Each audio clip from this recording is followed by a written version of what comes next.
Hi and welcome back to the Citytilidie channel, another edition of I Didn't Know That, where we have a look at a hard copy of a game. Yes, we'll look at the Luton programme against City on the 10th of December 2023. Very soon being 2024, I'm recording this, but we're going to have a look. Yeah, I like that. It's doing alright in the programme covers. Quite like the sort of style of the cover with this Luton one, so it's always been in the top 3 or 4, I think, on the ratings of my little programme covers thing I do. So we're going to have a look at the facts and any oddities within this. A very interesting one, actually. Of course, remember the Dennis Law goal haul against Luton Town while the game was abandoned, but there's a good little story about that, and then of course the replay, which we ended up losing. So we're going to feature that today as well, a little excerpt from that. So very interesting, guys. Please stick with me, please. If you are new to the channel, push that subscribe button, push the bell notifications.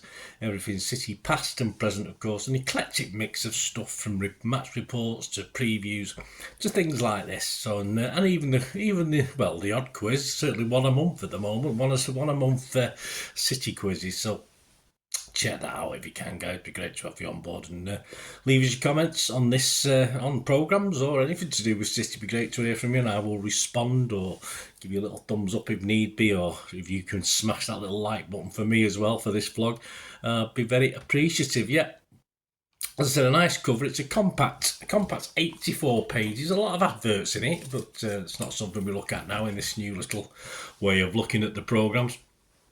84 pages for £4, and we get to the did you know things, some things that I may have known and forgot or didn't know at all, and you might know it, but I just thought some information I can share about Luton themselves. Of course, they are sponsored by a firm called Citytilidie, which, as you can imagine, is an energy provider.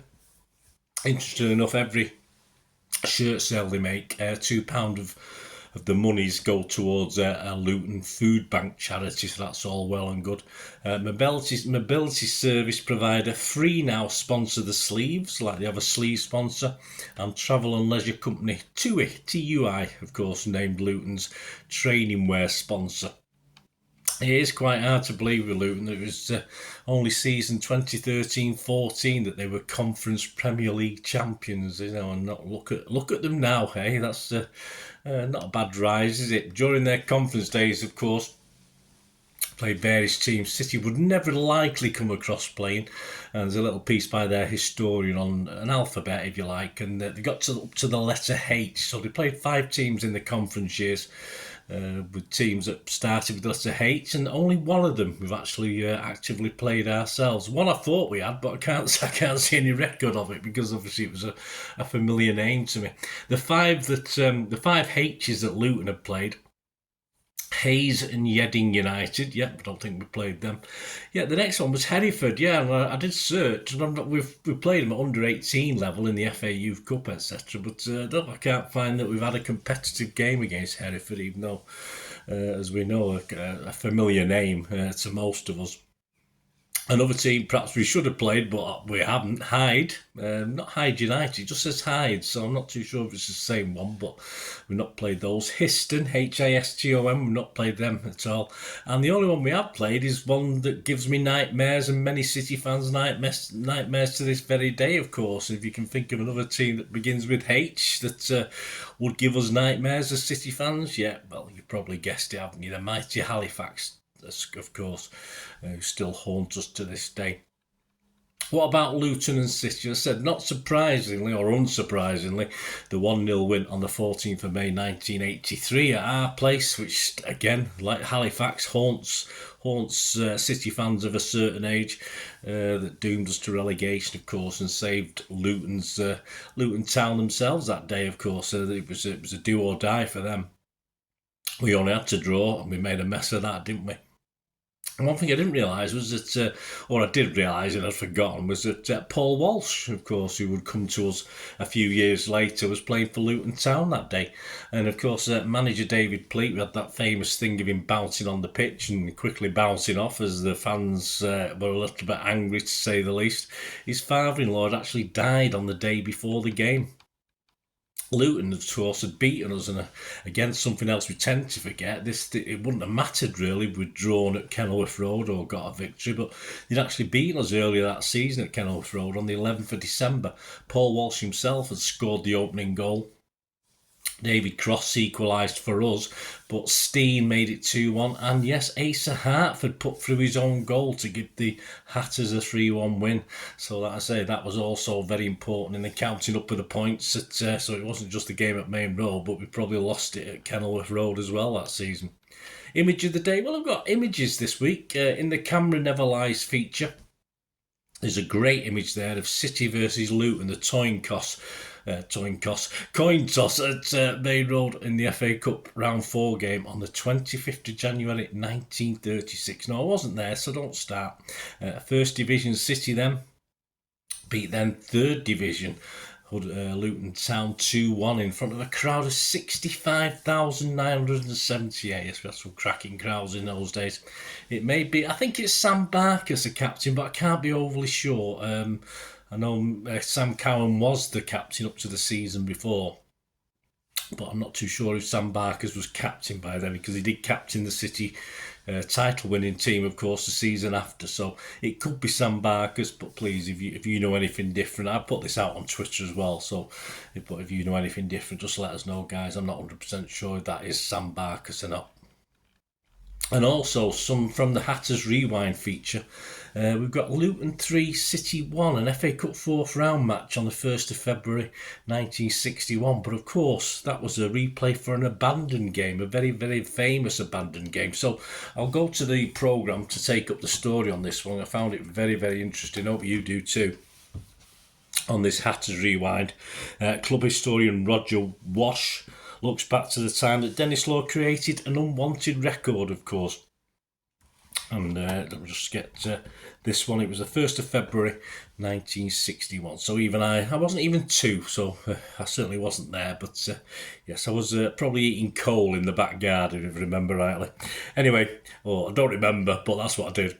As was normal at the time, said club historian Roger Wash, whenever the FA Cup competition came into view, the whole town went cup crazy, which was perfectly understandable, as the Hatters were defeated finalists in 1959 and had reached the 5th round the year after, when the town were drawn out of the hat to play Northampton at Kenilworth Road in the 3rd round in 60-61 season. Such was the interest in the game that was immediately made all ticket for the first local derby meeting against a cobbler since 1937. Over 26,000 turned up on a day hindered by a local bus strike to see the town use skill against brawn and win comfortably to the tune of 4-0.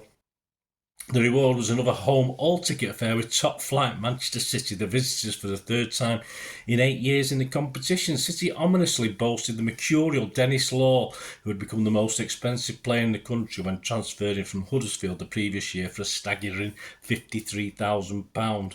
Lutonians woke up on the day of the game to a downpour which persisted throughout the morning and into the afternoon, leaving the Kenilworth Road pitch under water and the match in doubt. Over 23,000 turned up and were relieved when the referee started the game, and were even more so when Alec Ashworth put the town 2-up inside 18 minutes. Then came the Dennis Law show.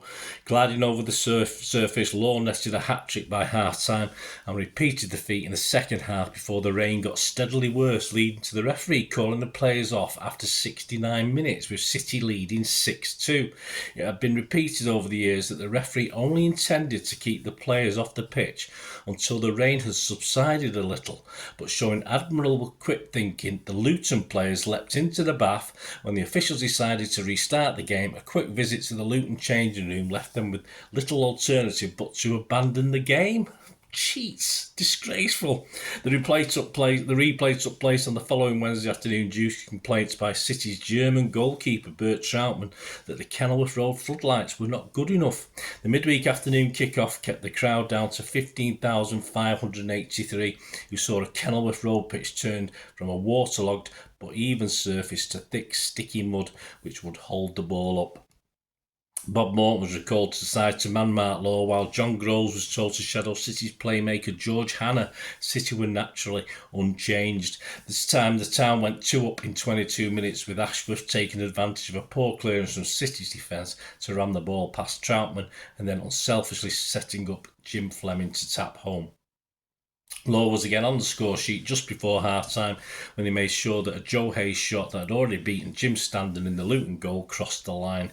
City rallied briefly after the interval, but it was the town who regained the initiative and in the 65th minute made sure of victory with another goal from the alert Ashworth, this time from a cross from John Bramwell. From then on, the confident Hatters were content to repulse a flurry of desperate raids led by the irrepressible Law, the unlucky man who scored 7 goals and still finished on the losing side. Law was to say in recent years that he only scored 5 in the first game at Luton, but that doesn't make it much better. So again, things I didn't know about at all there, some good images as well that I've had up there. But the fact they jump in the bath to stop the ref getting them back out on the pitch, I would have dragged them out naked and made them play it, but that's all history, isn't it? That's very important. So I hope you enjoyed that. I hope you enjoyed that little excerpt. And you learned something and you found something out, because I certainly have. And I hope you enjoyed this little edition of I Didn't Know That of the Luton versus Manchester City for the 10th of December 2023.